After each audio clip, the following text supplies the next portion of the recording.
You thought you could get rid of me, eh? Well, first off, start by subscribing to the channel, liking the video, and we'll get to the comment stuff in a little bit. So, I'm still breathing. I had follow-up x-rays today. It's been 10 days since the accident. I'm still breathing. My breathing has actually improved a lot. My hands are still very shaky. I have no strength to me at all. So please bear with me. Okay, so just to give you some insight into when I was released from hospital and how I was doing, I couldn't do much at all. I couldn't lay down. I couldn't breathe.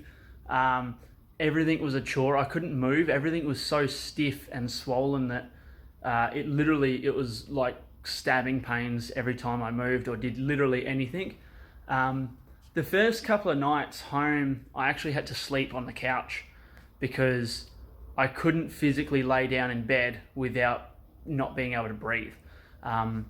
It was very painful. I tried it one night and I woke up and it was like somebody had stabbed me with a samurai sword through the back out the front, which is probably the broken ribs will do that.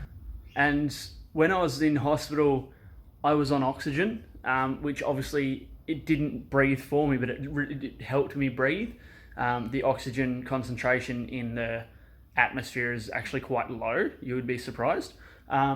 So yeah, but you know, it was a bad time. It wasn't fun. Definitely don't recommend it. But yeah, but the 10-day mark now, obviously every day I'm getting a bit better. I'm getting more flexible. I can move around a little bit more. Like at the moment I can get up, I can sit, I can stand, I can bend over pretty much almost. I can do most daily activities, but I still can't lift anything. I can't put pressure on my shoulder too much. There's an issue up here with my shoulder somewhere, which I'll probably have to see the physio for. When I had the accident, I actually chipped a tooth in the back of my mouth. One of my molars, I chipped like a corner off it. So every time I would swallow something when I was in the hospital and straight out of the hospital, if I'd swallow or eat or something like that, it would actually cut all the side of my tongue open. I went to the dentist the other day, had that repaired. So yeah, just to give you a bit of an insight as to what I couldn't do then and what I can do now. Obviously every day I'm getting a little bit better. I'm going for walks, not round the block, just round like a up and down the street sort of thing, just to keep me active, keep me moving, because the last thing you want is blood clots and stuff like that from sitting down all day. So I do still have to rest a lot. I'm taking a lot of afternoon naps. Each day I have probably an hour or two nap. So it's just really helping with keeping everything flowing, keeping my body moving, really, making sure it's not sedentary and not doing anything really. So yeah, I just thought I'd give you a little bit of an insight and as to sort of what it's like.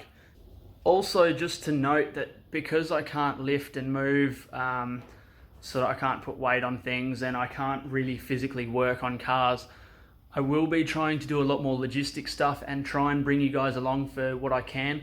I'll be consulting with an engineer on the build process. I'll be running parts around. I can't lift the parts in and out of my car, but I can at least be able to hopefully drive to these places and have some parts start getting worked on. So get the cylinder head serviced. I'll be able to rebuild the oil pump in, I'm hoping, a couple of days, because that's pretty light work. But yeah, all that sort of stuff I'm hoping I'll be able to start doing in the very near future. I just want to chuck in here as well. Obviously I am very lucky. I understand how lucky I am. This thing could have gone pear-shaped so bad. Like, I've got people looking out for me, because the possibility and the potential of this accident getting much worse is very high. Like, I could be in a wheelchair right now. I could be still on a machine breathing for me. The accident, and it sets in, it's sort of only just setting in now about how serious this accident was. Like, breaking a back is a big deal. I'm super lucky that only the wings of my back are broken. It's crushed a few discs, but nowhere near as bad as it could have been. So that sort of stuff I have to be really thankful for. But yeah, so if you're, curious, that's what's going on. But the barrow build in the background is still exactly where it is. I can't pull the pistons out yet. I don't have the strength, and I'll get in way too much trouble if I do.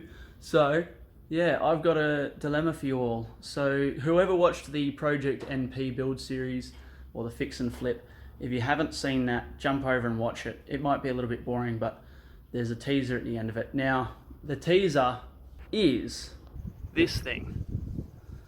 It's an EF Fairmont. Now, the plan with this car was to become a race car. As you can see, there's no roof lining, nothing in the back apart from carpet and stuff, which I actually just threw in here the other day. But it's gutted. There's nothing in here. Steering wheel, seats, that's it. So this was going to be a race car, and it was going to be a one of a kind in WA. So I'm going to jump back in the shed because it's bloody hot out here, and I'll explain that. Alright, so you've seen the project. It's one of them. I'll let the cat out the bag. I put a teaser on the fix and flip. If you didn't watch that, go watch it.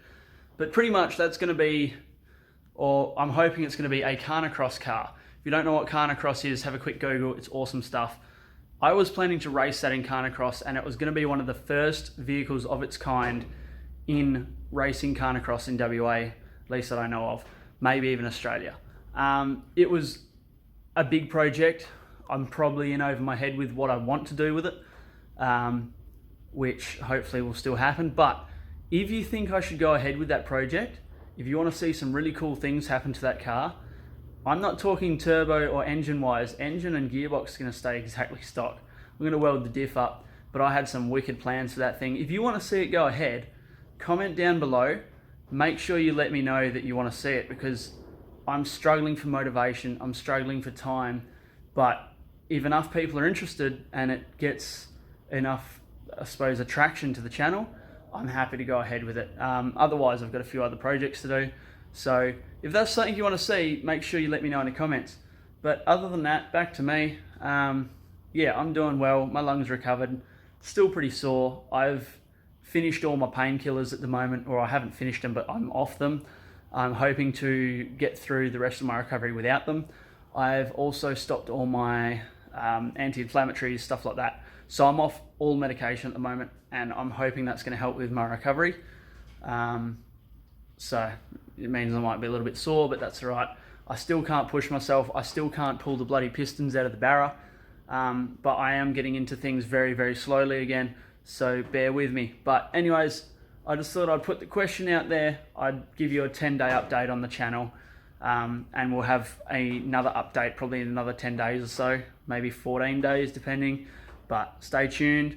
Don't forget to like, comment, subscribe. Let me know what you reckon, whether I should continue with that or just sell it. A lot of people are saying I should just sell it, but they're people that know me and probably know better. I don't know.